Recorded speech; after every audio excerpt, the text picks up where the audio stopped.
I'm Nima Rajan, and this is Forum Daily Week in Review. In the latest developments in the FTX scandal, the firm's ex-CEO has been charged with orchestrating a scheme to defraud investors. The U.S. Securities and Exchange Commission charged the former CEO of the failed cryptocurrency firm on Tuesday. Sam Bankman-Fried was arrested in the Bahamas on Monday at the request of the U.S. An SEC complaint filed on Tuesday alleges that Mr. Bankman-Fried raised $1.8 billion from equity investors since May 2019. This was by promoting FTX as a safe, responsible platform for trading crypto assets. It alleges that he diverted customer funds to his privately held crypto fund without telling them, and he allegedly used the money to make undisclosed venture investments, lavish real estate purchases, and large political donations. Well, with us now to discuss the situation is Bobby Del Rio, host of the Daily Drop. Bobby, welcome back to Forum Daily. Thanks for having me, Nima. So we talked about FTX before, but now Mr. Bankman-Fried has been arrested. So tell us exactly how we got here, Bobby. Well, it's just the more that everything has been uncovered, basically once they declared bankruptcy, they implemented a new CEO and they just basically went through the books and there's almost no books. It's like there's so many accounting frauds and lies and cons, quite frankly, crimes, that this is way worse than anyone could have imagined. It just looks like Sam Bankman-Fried is probably the biggest criminal in the history of crypto. Way worse than anyone could have imagined, indeed, Bobby. Now, if I'm looking at this case here, he is charged with orchestrating a scheme to defraud investors. But considering that he was also known for making investments, major real estate purchases, and even political donations, how was someone so prominent and visible able to be so unaccountable in the first place? You know, it's interesting. I read the 28-page SEC complaint today, and they're very, very good at sort of showing the face that Sam Bankman-Fried exhibited, contrasted with who he actually was. He's just like a big liar, right? Like he was very performative. Like there's so much evidence that he would say one thing publicly and do something else privately. And I think that he was also leveraging those relationships, which were really rehypothecations of customer funds. So he was using customer funds illegally to essentially pay off politicians so that he could curry favor, and so that he could tailor regulations to himself. And there's still more that is yet to be uncovered. Like he's just like, I don't, how else to say it? He's the biggest financial criminal in the history of crypto. So how is all of this impacting the state of the crypto space right now, Bobby? Well, look, I think that anyone who doesn't have a positive view of crypto continues to have a negative view of crypto. But I think that those of us, who are pretty deeply in the space, I don't think it made much of an impact beyond, oh God, what did FTX do? Stay away. I think people are concerned about the contagion effect. So when FTX declared bankruptcy, like 100 affiliated entities declared bankruptcy. So the contagion effects could be pronounced, and there's still rumblings about who's going to be affected. And I think we're just waiting for the other shoe or series of shoes to drop. All right, Bobby. So another big question here would be whether crypto is a safe investment right now, or should we consider investing in crypto right now and expect a major comeback in the near future? What are your thoughts on this? Well, obviously, I'm not going to give financial advice, but I personally don't think that crypto is any safer or less safe than it was before the FTX collapse. I mean, there's sort of different issues.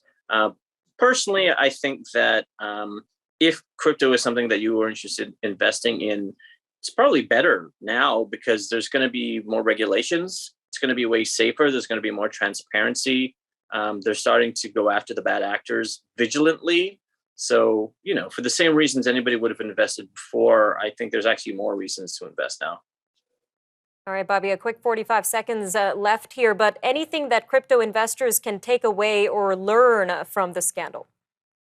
Do your due diligence, but it's tough. You've got some of the top celebrities and influencers in the world attached to some of these projects, but just know that transparency and due diligence and legality is very, very important. And, don't trust anyone. Like, prove it, make them prove it. Make them prove it. All right, Bobby, thank you again for joining us today on Forum Daily, and we'll see you again shortly. Thanks for having me. All right, coming up, we'll take a closer look at what the surge in flu cases means for seniors across Canada. Our interview with Dr. Abhishek Raut from Apple Tree Medical Group up next.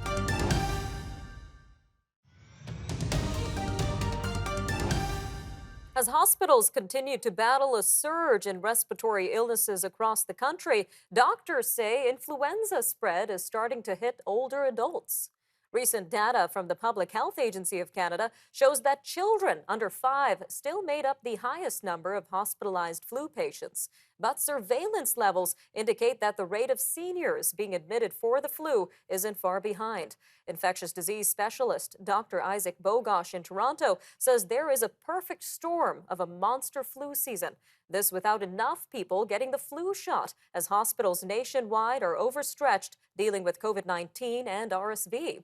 Well, joining us now to give us a picture of how this spread in viruses may be impacting older Canadians is Dr. Abhishek Raut, Medical Director at Apple Tree Medical Group. Dr. Raut, welcome back to Forum Daily. Great to be here, Neva. So, Dr. Raut, we're hearing a lot about respiratory syncytial virus and how it's impacting pediatric patients nationwide. But what about older adults? What risk does RSV in particular pose for them? Right. So we always think about RSV as a disease that affects younger people, and that can certainly be true. If you're under the age of 2, RSV can be very dangerous. But those same infections, when we're looking at an older population, can be quite dangerous as well. If we look just south of the border, the United States, about 120,000 older adults are hospitalized with RSV per year, and about 10,000 of them die each year. So we're still talking about high-risk groups. Those risk groups typically are older adults, especially those 65 years and older, adults with chronic heart or lung disease, and adults with weakened immune systems. So adults can get RSV infections, typically will have mild cold-like infections, but sometimes it can certainly be much worse, resulting in worsening of the conditions like COPD, asthma, and even congestive heart failure. Concerning information there, doctor. Now, other doctors are also warning of influenza spread in older adults. But how big of a spike are we seeing in seniors in Canada? Right. As if RSV wasn't enough, we are now entering the 6th week of the national influenza epidemic. And at the national levels, what we're seeing is all surveillance indicators are steady or increasing. And nearly all of these surveillance indicators are above the expected levels that we would assume at this time of the year. So the spread of influenza is really starting to hit older adults, and the surveillance data is pointing to the hospitalization rates being not that far off from the hospitalization of children. And what we're seeing as well is that the hospitalizations are increasing over the coming weeks as well. All right, Dr. Raut, and just to add on top of all of this, we're still not in the clear when it comes to COVID-19. So can you tell us a little bit more about that and what demographics are most impacted right now? That's right. Just to add to all of those, so nationally, we have seen an increase in COVID-19 case counts in the last week. We're also seeing an increase in hospital use by COVID-19 patients. What we find in general, which is very similar to the other ones, is patients in hospitals and ICUs are typically older, usually above the age of 65, and do have comorbidities like high blood pressure and diabetes. Now, keeping in mind, if you look at COVID-19 as a whole, about 75 to 80% of all deaths have been in people aged 65 and older. So very concerning here. All right, Dr. Raut, and what other options are available for people who must get their flu shots? We know Dr. Isaac Bogosh mentioned that this uptick in COVID and RSV in hospitals is kind of impacting the number of people getting their flu shots. Right. So what we're seeing is it's a two-part issue. We have a physician resource issue where doctors are working more hours in hospitals, which means less time in clinic to really give their patients the flu shots. But we're also seeing a nuclear family issue because other people in the family are sick. The parents, patients, caregivers are less likely to really focus on the preventive care activities like the flu shot and more likely to focus on the immediate crisis. So the big options are really about physicians, pharmacists, everyone in healthcare stepping up, providing more support for patients, as well as more education on the importance of preventive care here. All right, Dr. Raut, about a minute left here, but what about individual Canadians or viewers watching this? What kind of steps can they take to stay safe from this triple threat of viruses? All right. So in the next 30 days, we have Christmas, Hanukkah, Kwanzaa, Boxing Day, Omisoka, and New Year's. So I think the most important piece of advice I can give is that if you're starting to feel that small cold coming, stay home. Don't go to the family gathering. That small tickle in your throat could be RSV, it could be COVID-19, could be influenza. And while you might feel okay, I think our seniors and our younger children might not. Good advice to consider. Dr. Rout, again, thank you for your time today, and we'll see you again next week. Thanks so much for having me. After the break, a look into a recent report from the Foundation for Defense of Democracies, which warns of a Chinese tech company that produces genocide-enabling AI and torture tools. And this company has connections in Canada. Up next, we have our interview with Craig Singleton, China Program Deputy Director and Senior Fellow at FDD. Stay tuned. We'll be back.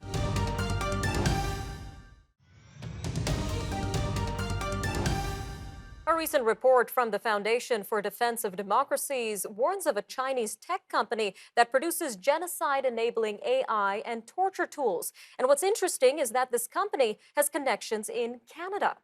In a research memo, Craig Singleton, Senior Fellow at FDD, warns that Tiandi is producing technology used by the Chinese government to crack down on Uyghur ethnic minorities in its Xinjiang province. The company calls itself one of the top 10 leading CCTV manufacturers in China and a recognized global leader in the surveillance industry.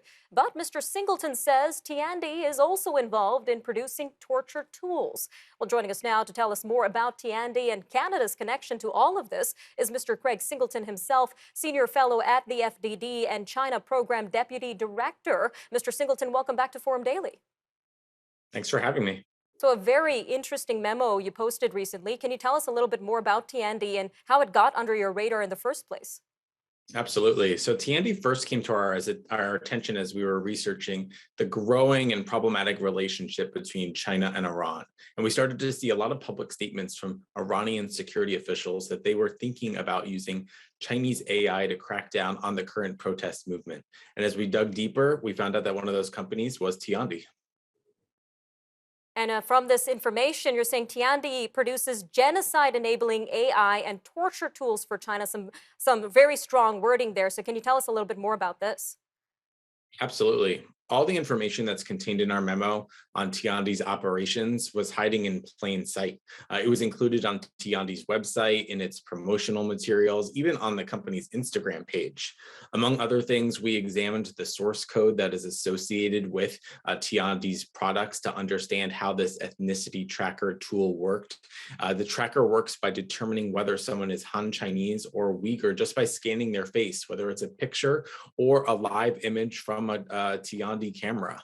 We also set about looking at Chinese press releases, and Chinese government sources themselves talk about the deployment of Tiandi's products and services throughout the Xinjiang province being used against Uyghurs and other ethnic minorities.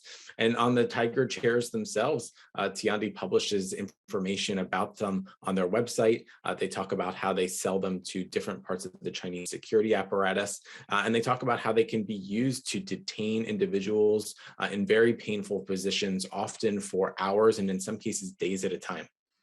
And you also highlight in this report that this technology is used by the Islamic Revolutionary Guard in Iran and Russia. So that's really interesting. Now, just about 2 minutes left here. So I'm going to jump to another really interesting point in your report. I searched Tiandi's North American page, and it's headquartered in Alberta. So why is this company operating in Canada in particular? What is Canada's connection to Tiandi?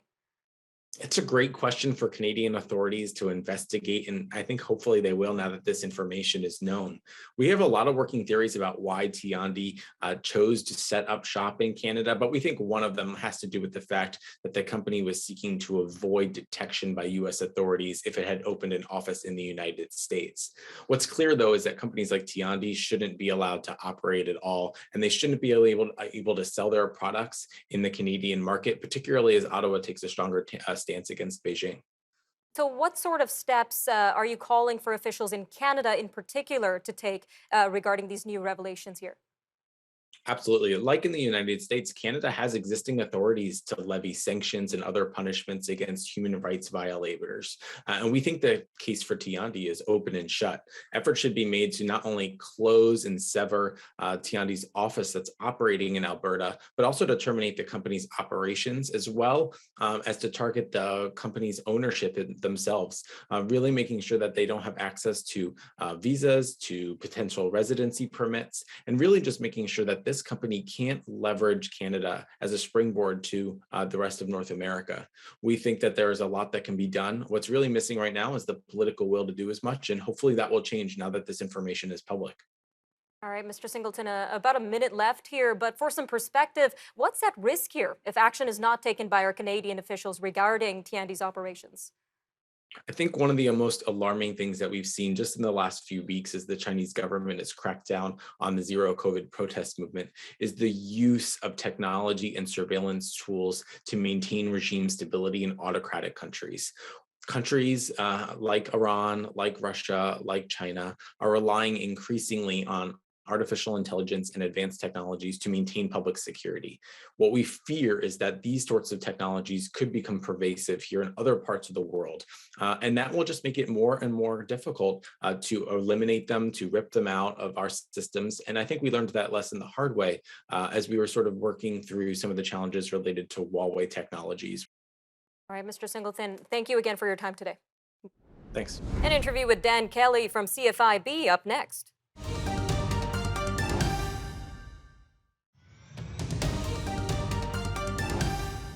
The Canadian Federation of Independent Business wants the federal government to freeze increases to the Canada Pension Plan and employment insurance premiums coming in the new year. It says the higher payroll deductions will reduce the take-home pay of workers and that few small businesses are in a position to increase wages to offset rising premiums. CFIB President Dan Kelly says EI and pension contributions could increase by almost $305, which Canadians could use for groceries or utilities. Well, with us now to discuss the situation is Mr. Dan Kelly himself. Sir, welcome back to Forum Daily. Good to be with you. So let's start with a brief overview of the CPP and EI premium increases. What exactly would they look like for Canadians? Yeah, so these two payroll taxes are going up in two ways. One, the rate is increasing, and secondly, the amount of your income that is exposed to the rate is rising as well. So the maximum that you pay your premiums on is rising too. Altogether, the EI rate and the CPP rate increase combined is going to add up to about $305 for a worker. For a small business, about $325 per employee. So if you as the employee are looking to your employer to make up the difference on your take-home pay, you may find that the answer is not great because the employer is going to be struggling to deal with their end of the premium increase. And you know that is a worry in these inflationary times. $300, that's not a small amount of money to be taken off of your take home every year, and your paycheck's going to be smaller January 1. And on that point of the employer's perspective here, how do we expect this to impact businesses, especially small businesses, as they try to recover from already heavy pandemic losses? Yeah, look, if you can believe it, even at this late stage, what is it, nearly 3 years into this, small firms are telling us, only half of small firms are telling us their sales are back to 2019 levels. Then you add the average $110,000 in debt that the average business took on to survive the pandemic. They're making interest payments at a higher rate on those payments. And then the costs going up on almost every line on their budget for payroll, for utilities, for, of course, for insurance and other goods. That's not leading to a terrific outcome. So any additional wage pressure taken off the top of their payroll budgets is going to have an impact. And we worry that it's not going to be a good one for workers. All right, Mr. Kelly, well, we know CFIB is asking the federal government to freeze EI premiums, just like they did during the pandemic. So how realistic of an approach is this for officials? At this late stage, it doesn't look like the federal government is going to change gears. We've been calling on them to freeze EI and CPP. Of course, for CPP, it's the provinces and the feds that combined have to turn the key if that's going to happen. But there are still some pathways that government could change gears, and that would be perhaps a budget measure to retroactively rebate some of the dollars that businesses have paid in these higher premiums, providing a little bit of breathing room for businesses to address their payroll budgets in 2023. All right, Mr. Kelly, and what kind of moves are businesses considering amid these looming hikes? Are any job layoffs expected from these hikes? We're in a tight job market right now, so that is the savings grace for workers. Right now, there are lots of jobs sitting vacant, and employers are desperate to find workers. But yeah, it's going to constrain them, and for some, we worry that could this be the straw that breaks the camel's back? There have been businesses struggling for almost 3 years now, dealing with all of these. At a certain point, that 18% of our members that tell us that they may in fact go out of business, some of them may make that decision if they don't see a pathway back to profitability. Ottawa's making that worse. And of course, these aren't the only hikes that Ottawa has planned. EI CPP rates on January 1, carbon taxes and liquor taxes go up in early April. That's certainly not good, not helpful on top of what we're dealing with right now. All amid the rising cost of living, right, Mr. Kelly? Now, we just got about a minute left here, but have you received a response from government officials yet regarding this? Well, the response is really the silence in terms of taking any action. We certainly have been discussing, they've been listening. They haven't moved yet. They did freeze to their credit EI premiums during 2020, 2021 and early 2022. But we are still pushing for some offsetting measures that could happen in budget 2023, which we're expecting in the early spring. All right, we'll definitely have to keep our eyes on that. Mr. Kelly, thank you again for joining us today on Forum Daily. Anytime at all. All right, I'm Nima Rajan, and that'll do it for your look at important conversations from this past week. Remember, for more news on demand, you could always visit our website, thenewsforum.ca, and make sure to follow us on Facebook, TikTok, Instagram, and Twitter for updates. You could also watch all of our news and commentary programming on the News Forum YouTube channel. All right, thanks again for joining us on the Forum Daily Week in Review, and we'll see you again next time. Have a great weekend, Canada.